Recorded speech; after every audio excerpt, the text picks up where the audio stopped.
Tsunami, ಸನಾತನಿಗಳ ಮಹಾ tsunami. ಪ್ರಯಾಗ್ರಾಜ್ನಲ್ಲಿ ಭಕ್ತರ ಸುನಾಮಿಯೇ ಹರಿದು ಬರ್ತಾ ಇದೆ. ನಾಳೆ ನಡೆಯುವಂತ ಮೌನಿ ಸ್ನಾನಕ್ಕಾಗಿ ಭಕ್ತ ಸಾಗರವೇ ಇಲ್ಲಿಗೆ ಬಂದಿದೆ. ಈ ಕುರಿತಾದಂತಹ ಒಂದು ಝಲಕ್ ರಿಪೋರ್ಟ್ ಇಲ್ಲಿದೆ.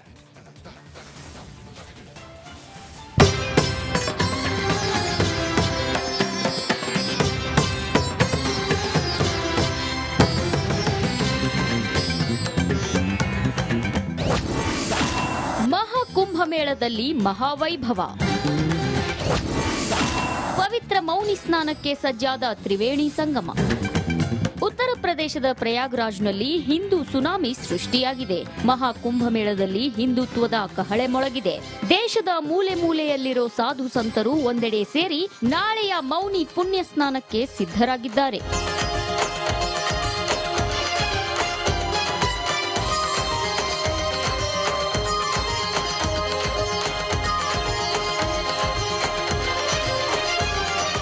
ಮಹಾಕುಂಭಮೇಳದಲ್ಲಿ ಮಹಾವೈಭವ ಮೇಳೈಸಿದೆ. ಪ್ರಯಾಗ್ರಾಜ್ನಲ್ಲಿ ಮೌನಿ ಸ್ನಾನದ ಸಂಭ್ರಮ ಕಳೆ ಕಟ್ಟಿದ್ದು, ನಾಳೆ ಮೌನಿ ಅಮಾವಾಸ್ಯೆಯಂದು ಪುಣ್ಯ ಸ್ನಾನಕ್ಕೆ ಸಕಲ ಸಿದ್ಧತೆ ಪೂರ್ಣವಾಗಿದೆ. ನಾಳೆಯ ಮೌನಿ ಅಮಾವಾಸ್ಯೆಯಂದು 10 ಕೋಟಿ ಜನ ಮಹಾಕುಂಭಮೇಳದಲ್ಲಿ ಅಮೃತ ಸ್ನಾನ ಮಾಡೋ ನಿರೀಕ್ಷೆ ಇದೆ.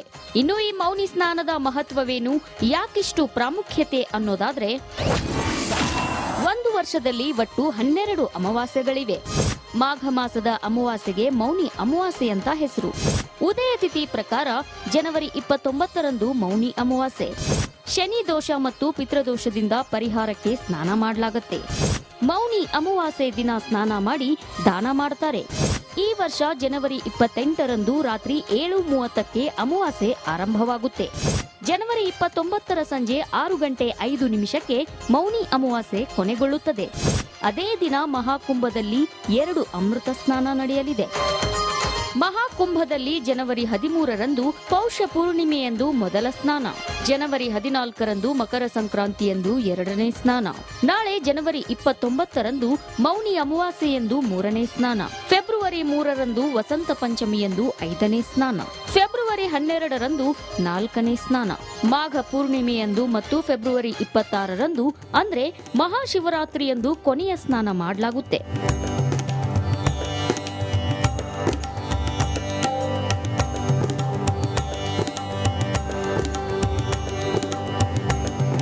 ಮಹಾಕುಂಭಮೇಳಕ್ಕೆ ಭಕ್ತ ಸಾಗರವೇ ಹರಿದು ಬರ್ತಿದೆ. ನಾಳೆ ಒಂದೇ ದಿನ 10 ಕೋಟಿ ಭಕ್ತರು ಪುಣ್ಯಕ್ಷೇತ್ರ ಪ್ರಯಾಗ್ರಾಜ್ಗೆ ಭೇಟಿ ನೀಡಲಿದ್ದು, ನಾಳೆ ಒಂದೇ ದಿನ ಉತ್ತರ ಪ್ರದೇಶ ಸರ್ಕಾರಕ್ಕೆ 5,000 ಕೋಟಿ ರೂಪಾಯಿ ಆದಾಯ ಬರೋ ನಿರೀಕ್ಷೆ ಇದೆ.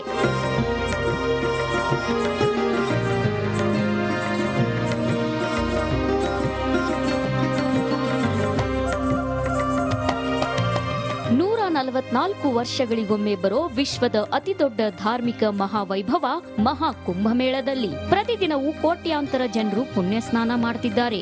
ಇಲ್ಲಿ ಸ್ನಾನ ಮಾಡಿದ್ರೆ ಈ ಜನ್ಮದ ಪುಣ್ಯ ಫಲ ಸಿಗುತ್ತೆ ಎಂಬ ನಂಬಿಕೆ ಭಕ್ತರಲ್ಲಿದೆ. News desk, Republic Kannada.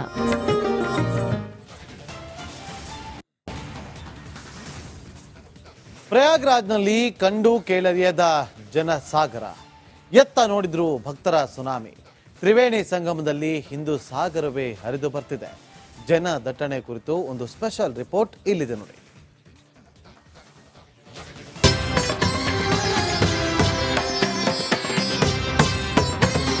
ಪ್ರಯಾಗ್ರಾಜ್ನ ಮಹಾಕುಂಭಮೇಳದಿಂದ republic Kannada ನಿರರ್ಗಳವಾಗಿ mega coverage ಅನ್ನ ಮಾಡ್ತಾ ಇದೆ. ನೋಡಿ, ಮೌನಿ ಸ್ನಾನದ ಹಿಂದಿನ ದಿನ ಅಂದ್ರೆ ಇವತ್ತು ಮಹಾಕುಂಭಮೇಳಕ್ಕೆ ಆಗಮಿಸುವಂತ ಯಾತ್ರಿಕರ ಸಂಖ್ಯೆ ಹೇಗಿದೆ ಅಂತ ಕೇಳಿದ್ರೆ ಅನ್ಬಿಲೀವೇಬಲ್ ಕ್ರೌಡ್ ಇದೆ. ನೋಡಿ, ಗಮನಿಸ್ತಾ ಇದ್ದೀರಲ್ಲ, ಇದು ಬೆಳಿಗ್ಗೆ ಮುಂಜಾನು 3 ಗಂಟೆ ಸುಮಾರಿಗೆ ಬರ್ತಾ ಇರುವಂತ ಕ್ರೌಡ್ ಇದು. ಬಹುತೇಕ ಜನ ಬರುವವರು ರಾತ್ರಿಯೇ ಬಂದವರು, ರಾತ್ರಿ ಹಗಲು ಎನ್ನದೆ ಆಗಮಿಸ್ತಾ ಇರೋರು. ನೋಡಿ, ರಸ್ತೆಯಲ್ಲೇ ಮಲಗಿರೋದನ್ನ ಗಮನಿಸ್ತಾ ಇದ್ದೀರಿ. ಇದು ಫ್ಲೈಓವರ್ ನ ರಸ್ತೆಗಳಲ್ಲಿ ಈ ರೀತಿಯಾಗಿ ಮಲಗಿದ್ದಾರೆ. ಅಂದ್ರೆ ಒಳಗಡೆ ಹೋದ್ರೆ ದುಪ್ಪಟ್ಟ ಹಣ ಕೇಳ್ತಾರೆ, ಟೆಂಟ್ ಇಲ್ಲ, ಒಳಗಡೆ ವ್ಯವಸ್ಥೆಗಳು ಸಂಪೂರ್ಣವಾಗಿ ನಿರೀಕ್ಷೆಗಿಂತಲೂ ಕೂಡ ಹೆಚ್ಚಿನ ಸಂಖ್ಯೆಯಲ್ಲಿ ಬಂದಿರೋದ್ರಿಂದಾಗಿ ಸಂಪೂರ್ಣವಾಗಿ ಎಲ್ಲ ಬ್ಲಾಕ್ ಆಗಿದೆ. ಜನ, ಜನವೋ ಜನ, ಜನಸಾಗರ, ಸಂಗಮದಲ್ಲಿ ಹಿಂದೂ ಮಹಾಸಾಗರ. ಎತ್ತ ನೋಡಿದ್ರು ಭಕ್ತಗಣ. ಮಧ್ಯರಾತ್ರಿ ಆಗ್ಲಿ ಬೆಳಗಿನ ಜಾವವೇ ಆಗ್ಲಿ ಲಗೇಜ್ ಎತ್ಕೊಂಡು ಪುಣ್ಯ ಸ್ನಾನಕ್ಕೆ ಕೋಟಿ ಕೋಟಿ ಭಕ್ತರು ಹರಿದು ಬರ್ತಿರೋ ಪರಿ ಇದು. ನಿನ್ನೆ ಒಂದೇ ದಿನ 3 ಕೋಟಿ ಜನ ನಿನ್ನೆ ಒಂದೇ ದಿನಕ್ಕೆ ಪುಣ್ಯ ಸ್ನಾನವನ್ನು ಮಾಡಿದ್ರು ತ್ರಿವೇಣಿ ಸಂಗಮದಲ್ಲಿ. ಇವತ್ತು ನೋಡಿ ರಾತ್ರಿಯಿಂದಲೇ ಜನರ ಕ್ರೌಡ್ ಅಂತೂ ವಿಪರೀತವಾಗಿದೆ. ಯಾರಾದ್ರೂ ಬರುವವರಿದ್ರೆ ಸ್ವಲ್ಪ ಹುಷಾರಾಗಿರಿ. ಕರ್ನಾಟಕದಿಂದ ಬರುವವರು ಮ್ಯಾಸಿವ್ ಕ್ರೌಡ್ ಇದೆ. ನೀವು ಬರುವಾಗ ಸ್ವಲ್ಪ ಆರಾಮಾಗಿ ಬನ್ನಿ.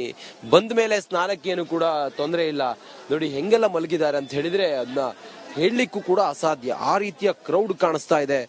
ಸಂಪೂರ್ಣವಾಗಿ ಜನರು ಪುಣ್ಯ ಸ್ನಾನವನ್ನ ಮಾಡಬೇಕು ಅಂತ ಹೇಳಿ ಬೇರೆ ಬೇರೆ ಊರುಗಳಿಂದ ಬಂದಿರುವಂತ ಜನ ಇಲ್ಲೆಲ್ಲ ಮಲಗಿರೋದನ್ನ ಗಮನಿಸ್ತಾ ಇದ್ದೀರಿ.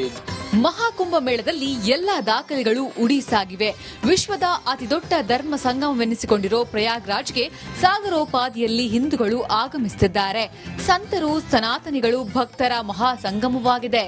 हमने 5 डुबकी लगाई, एक हिंदू राष्ट्र के नाम कि हर हाल में हिंदू राष्ट्र बने, एक बागेश्वर धाम के नाम कि हर हाल में भारत के महात्मा सुरक्षित संरक्षित रहे और सनातन का परचम ऐसे ही लहराता रहे.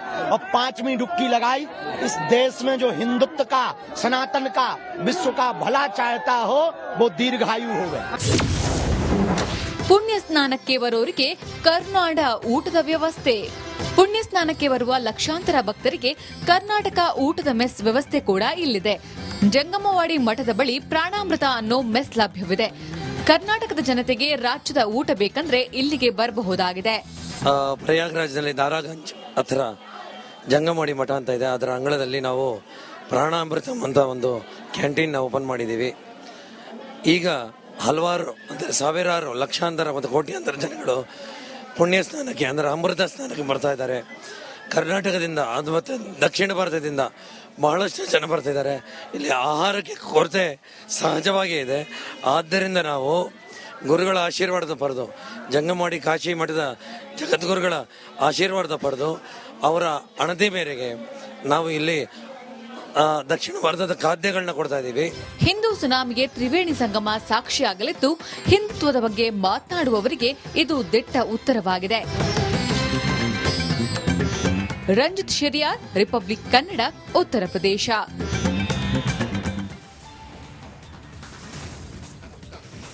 ಕುಂಭಮೇಳಕ್ಕೆ ದೇಶ ವಿದೇಶದಿಂದ ಭಕ್ತರ ಸುನಾಮಿಯೇ ಸಾಗರದಂತೆ ಹರಿದು ಬರ್ತಾ ಇದೆ. ಕುಂಭಮೇಳಕ್ಕೆ ಬರೋರು ಅಯೋಧ್ಯೆಗೂ ಕೂಡ ಭೇಟಿ ಕೊಡ್ತಿದ್ದಾರೆ.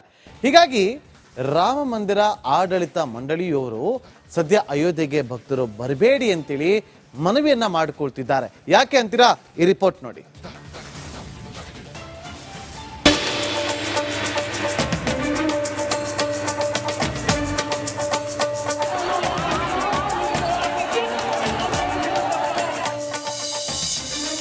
ಮಂದಿರದತ್ತ ಭಕ್ತರ ಸುನಾಮಿ. ಭಕ್ತ ಗಣ ಕಂಡು ಆಡಳಿತ ಮಂಡಳಿ ಶಾಕ್.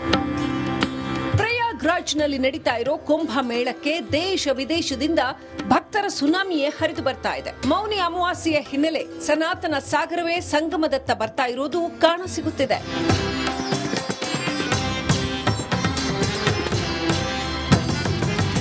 ಮಹಾಕುಂಭ ಮೇಳಕ್ಕೆ ಬರ್ತಿರುವ ಕೋಟ್ಯಂತರ ಭಕ್ತರು ಅಯೋಧ್ಯೆಗೂ ಭೇಟಿ ನೀಡುತ್ತಿದ್ದಾರೆ.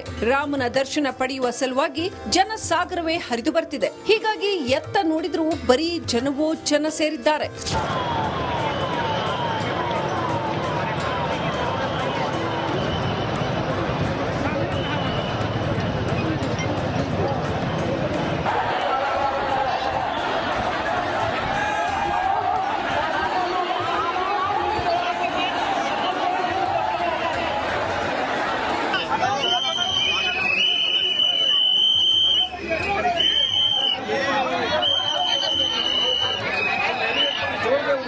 ಅಯೋಧ್ಯೆಗೆ ಹರಿದು ಬರ್ತಿರೋ ಭಕ್ತ ಸುನಾಮಿ ಕಂಡು ಆಡಳಿತ ಮಂಡಳಿಯವರು ಶಾಕ್ ಆಗಿದ್ದಾರೆ. 30 ಗಂಟೆಗಳಲ್ಲಿ ಅಯೋಧ್ಯೆಗೆ 25 ಲಕ್ಷ ಜನ ಭೇಟಿ ನೀಡಿದ್ದು, ಅಯೋಧ್ಯೆಯ ರಾಮ ಮಂದಿರಕ್ಕೆ ಈಗ ಬರಬೇಡಿ, ಅಯೋಧ್ಯೆಗೆ ಭೇಟಿ ನೀಡುವುದನ್ನ ಮುಂದೂಡಿ ಅಂತ ಮನವಿ ಮಾಡಿದ್ದಾರೆ. अयोध्या में पिछले अनेक दिनों से दर्शनार्थियों की संख्या में अभूतपूर्व वृद्धि हो रही है.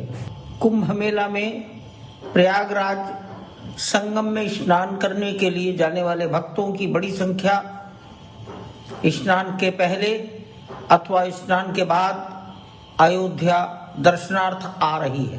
अयोध्या का आकार बहुत छोटा है, भूगोल छोटा है और इसलिए अयोध्या इतनी अधिक संख्या को सभी प्रकार की नागरिक सुविधाएं प्रदान करने में अभी समर्थ नहीं है, कुछ समय और लगेगा। मेरा निवेदन है अयोध्या के पास पड़ोस के भक्तजन 10-15 दिन बाद भी अयोध्या आ सकते हैं। ನೋಡಿದ್ರಲ್ಲ ವೀಕ್ಷಕರೇ, ಹಿಂದೂಗಳ ಧಾರ್ಮಿಕ ಕ್ಷೇತ್ರಗಳಿಗೆ ಸನಾತನಿಗಳ ಸುನಾಮಿ ಹೇಗೆ ಹರಿದು ಬರುತ್ತಿದೆ ಅನ್ನೋದನ್ನ ಆ ಮೂಲಕ ಹಿಂದೂಗಳ ಒಗ್ಗಟ್ಟು ಮತ್ತೊಮ್ಮೆ ಸಾಬೀತಾಗಿದೆ.